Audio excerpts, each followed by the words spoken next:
पूर्णांक चिन्हों के नियम भाग 2। नमस्ते दोस्तों, इस वीडियो में हम पूर्णांकों में गुणा और भाग करते हुए चिन्हों के नियम समझेंगे। पिछले वीडियो में हमने जाना था कि संख्या रेखा पर शून्य के बाईं ओर ऋणात्मक या नेगेटिव और दाईं ओर धनात्मक या पॉजिटिव संख्याएं लिखी जाती हैं। पॉजिटिव संख्याएं शून्य और नेगेटिव संख्याएं मिलकर पूर्णांक कहलाती हैं। हमने यह भी सीखा था कि पूर्णांकों को जोड़ना है या घटाना यह उनका चिन्ह देखकर पता चलता है। जब संख्याओं के चिन्ह समान होते हैं तो उन्हें आपस में जोड़ा जाता है और उत्तर में वही चिन्ह लिखा जाता है। लेकिन जब चिन्ह अलग अलग होते हैं तो संख्याओं को आपस में घटाया जाता है और उत्तर में बड़ी संख्या का चिन्ह लिखा जाता है। इस भाग में हम जानेंगे कि जब पूर्णांकों को गुणा या भाग किया जाता है तो उत्तर में चिन्ह कैसे लगाया जाता है, या गुणा या भाग करते हुए उत्तर में चिन्ह के लिए क्या नियम है। इसके लिए गुणा के कुछ सवाल लेते हैं। 3 को 4 से गुणा करने पर उत्तर 12 मिलता है। यहाँ सभी संख्याएं पॉजिटिव हैं।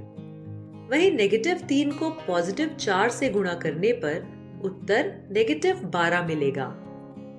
अगर हम चिन्हों को बदल दें, यानी 3 या पॉजिटिव 3 को नेगेटिव 4 से गुणा करें, तब भी उत्तर नेगेटिव 12 ही आएगा। पर जब नेगेटिव 3 को नेगेटिव 4 से गुणा करेंगे तो उत्तर पॉजिटिव 12 होगा। इससे हमने यह समझा कि पूर्णांकों में गुणा तो आम गुणा की तरह ही होता है, परंतु उत्तर में चिन्ह लगाने के कुछ नियम होते हैं। पहले उदाहरण में दोनों संख्याएं पॉजिटिव हैं और उत्तर में भी पॉजिटिव चिन्ह आया। इसका मतलब पॉजिटिव और पॉजिटिव चिन्ह गुणा होकर पॉजिटिव ही बनता है। पर नेगेटिव और पॉजिटिव या पॉजिटिव और नेगेटिव चिन्ह का गुणा होने पर उत्तर नेगेटिव हो जाता है। वहीं ध्यान देने की बात यह है कि नेगेटिव और नेगेटिव चिन्ह गुणा होकर उत्तर में पॉजिटिव बन जाता है। हम इन नियमों को इस चार्ट की मदद से याद रख सकते हैं। पॉजिटिव और पॉजिटिव गुणा होकर उत्तर में पॉजिटिव ही रहता है, पर नेगेटिव और नेगेटिव गुणा होने पर पॉजिटिव बन जाता है। पर जब नेगेटिव और पॉजिटिव आपस में गुणा होते हैं तो उत्तर में नेगेटिव का चिन्ह आता है। गुणा के बाद अब पूर्णांकों में भाग देखते हैं।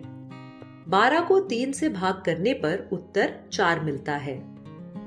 अब हम नेगेटिव 12 को पॉजिटिव 3 से भाग करके देखते हैं। यहाँ उत्तर में हमें नेगेटिव 4 मिलेगा। वहीं अगर पॉजिटिव 12 को नेगेटिव 3 से भाग देते हैं तब भी उत्तर नेगेटिव 4 ही होगा। लेकिन अगर नेगेटिव 12 को नेगेटिव 3 से भाग देते हैं तो उत्तर पॉजिटिव 4 होगा। इसका अर्थ यह है कि भाग के सवालों में भी उत्तर में चिन्ह लगाने के नियम गुणा के सवालों की ही तरह है। यहाँ भी पॉजिटिव को पॉजिटिव से भाग करने पर उत्तर पॉजिटिव होता है। वहीं नेगेटिव और पॉजिटिव या पॉजिटिव और नेगेटिव चिन्ह भाग होने पर नेगेटिव बन जाता है।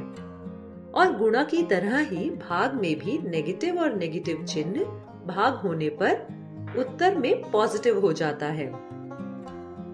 इसका मतलब यह है कि गुणा और भाग दोनों संख्याओं के लिए उत्तर में चिन्ह लगाने के नियम समान हैं। गुणा और भाग दोनों में ही पॉजिटिव और पॉजिटिव उत्तर में पॉजिटिव ही रहता है, पर नेगेटिव और नेगेटिव पॉजिटिव हो जाता है। लेकिन जब नेगेटिव और पॉजिटिव आपस में गुणा या भाग होते हैं तो उत्तर में हमेशा नेगेटिव ही आता है। इसे ऐसे भी समझ सकते हैं कि जब समान चिन्ह गुणा या भाग होते हैं तो उत्तर हमेशा पॉजिटिव होता है, लेकिन जब अलग अलग चिन्हों को गुणा या भाग किया जाता है तो उत्तर हमेशा नेगेटिव होता है। अब वीडियो को रोककर दिए गए सवालों को हल करें।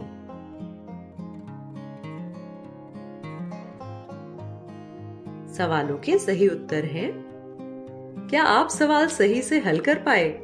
अगर नहीं तो इस वीडियो को एक बार फिर से देखें।